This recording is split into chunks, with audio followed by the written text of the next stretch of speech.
words in your mouth. How do you describe what has happened?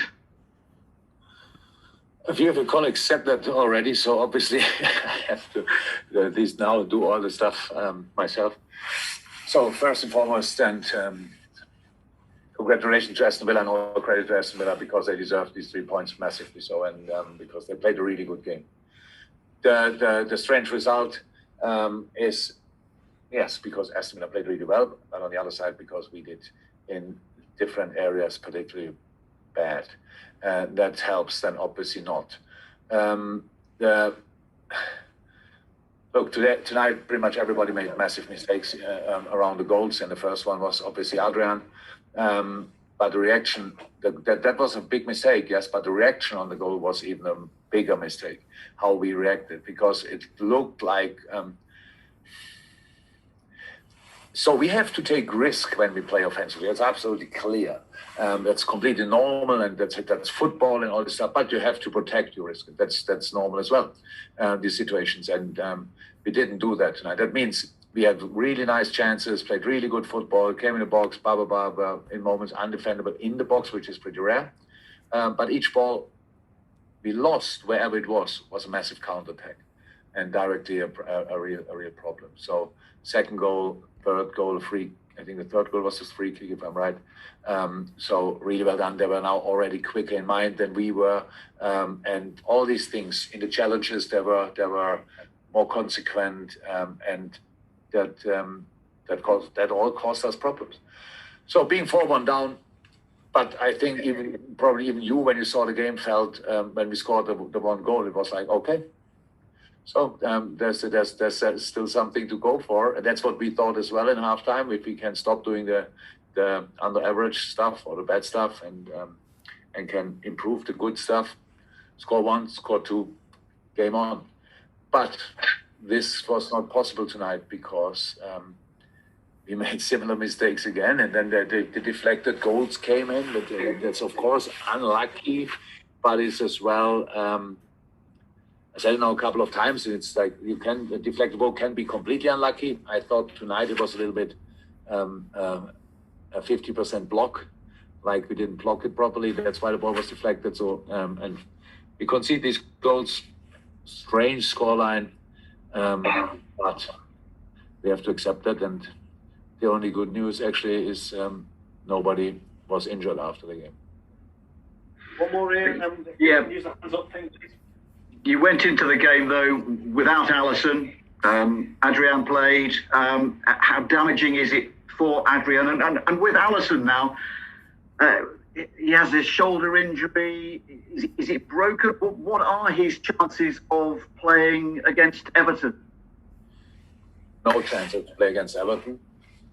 So we don't know exactly. So with these situations. So let me say it could have been worse with the injury. That for sure. That's for sure. So we were slightly lucky, but it's not that he can play against Everton. So he I don't want to put a time frame in it, but 4 weeks could be possible. 6 weeks is maybe more likely, but I don't know. So we have to further assess this thing, and so that's how it is. But look, not only because of tonight, but it's now easy, and people are like this, and maybe I'm not sure if journalists are like this as well, but now people will go for Adrian and stuff like this and will say this all. Yes, the first goal was not cool, of course, but apart from that, I don't think he had anything to do with all the other goals, pretty much. So we didn't help him tonight, let me say it like this, or we did even the opposite. And so, yeah. He's a really good goalie who played last year, 11 games for us, and I think we won pretty much all of them, if I'm right. And so that's all fine. Tonight our goalie was not the problem, only around the first goal. And the reaction for that first goal, that was not his problem. That was then our problem. And we have to do that, but we can do that better. It's quite strange. Look, when you see a game like this, it's now not that I saw these games like 20 times from my team. And I see all these things, and I know I'm old enough to know that strange things can happen in life and in football. But I saw all the things that happened tonight, and I know that if you lose the decisive challenges, you will lose football games, and we did that tonight. If you protect your own offensive stuff not properly, you will get in trouble. and we got in trouble tonight. And all these things happened tonight. You could see in moments, and I don't think I had to say that a lot, but tonight, in different challenges, Aston Villa definitely wanted it more than us. And that's something I saw, and I don't like, obviously.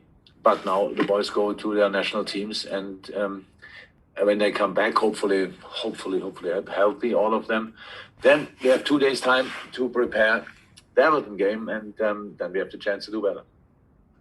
Thank you, Ian. We've got Dom King followed by James Pearce. That's it at the moment for hands up. So Dom, you're next, and then we'll go to James. I'm not sure if that's important, but I see on the screen only David Hittner. The name, not. Don't worry about it. They can hear you. So it's okay. There we go. Dave, go on, Dom. Okay. You seem remarkably calm after what it's been. Obviously, it's your heaviest defeat since you've been at Liverpool. Is it, as you said, because you know this is just a one-off, and you know how to correct it, or how come you're so measured about it tonight?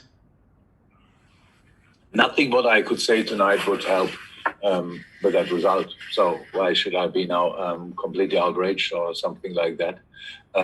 Is it only one-off? I would think so. I would like to think so, but it's not. Even that I cannot prove tonight. So if people want to hear that, I can say that that's one-off. But the proof for that will be in the next couple of weeks and months and stuff like this, and not because I say it tonight. So a game like tonight should not happen. 100%. Never happened. Since I'm here, I don't really remember, but I'm not good in remembering these things anyway. Don't think I lost that high. It's not a personal defeat, but it's a massive one. So all the things you saw as well, and you can make of it what you want. Obviously, that's completely fine. How always. But for me, it's only important how we react on that. The only problem is we cannot react tomorrow. We cannot react on Tuesday. We have to show the reaction in 2 weeks. But that's fine. That's a situation. And how I said, the boys are very, very self-critical. None of them would now sit there and put the finger on him or him and think he was responsible. These boys are very self-critical. I know tonight everybody has his hand in this result, and so. We have to deal with it, and we will deal with it. It's not nice, but it's life and it's football, and so that's it. Okay, guys, we've got James Pearce. I've got no other hands up, so it'll be James to finish unless anyone else does. So My answers were that long that all questions are answered.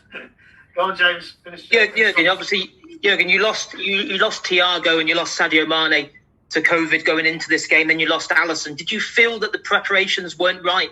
Did you fear something like this happening? That's really for supporters and journalists making these kind of things. He's not in. I no need for one excuse. Absolutely not. But I would whatever team we could have lined up tonight. I wouldn't expect to lose 7-2, to be honest. So that's 100%. So it was not necessary. It was absolutely not necessary. I said it in the beginning, and it's true. Aston Villa did really, really well, but we helped as well. So, and this game has then his own dynamic. And then when it goes in that direction, we know that. And one team is flying and the other team is obviously not flying, or the opposite of that. And so that's how things can happen. But it should not happen. The problem now we can say, with 4-1 down in half time, usually a team would say, okay, wait. We try another 5 minutes. If it doesn't work, then we just defend. That's not us, and everybody in the stadium, but everybody who saw the game had the feeling we score once, we scored a 4-2, then probably game on or not. Not if you play like tonight, but if we can then improve in the game, then game would have been game on. So as I said, it's had nothing to do with the players we missed tonight. Yes, we missed them obviously, but had nothing to do with the result, and especially not the players who replaced them. Yeah, and usually win or lose, you tend to not say much to the players straight after the game in the dressing room, and have then your debrief at Melwood the following day. Obviously, with the international break, will you be denied that? And did that change the way you approach things in the dressing room after this game? No, actually, I don't know since when, but already since a while, I speak to the players after the game. even if we win or if we lose, it's nothing to do with that. So I spoke to the boys, yes. But it's more. But it's clear when the boys go on international, then I do that always. Maybe slightly longer. But today I did it like last week, the week before, like in the last probably 20, 30 games, I would say. So I always speak shortly to the players. Thanks, guys. That's it. We've got no more hands. See you all in a couple of weeks and stay safe. Bye-bye. Bye-bye.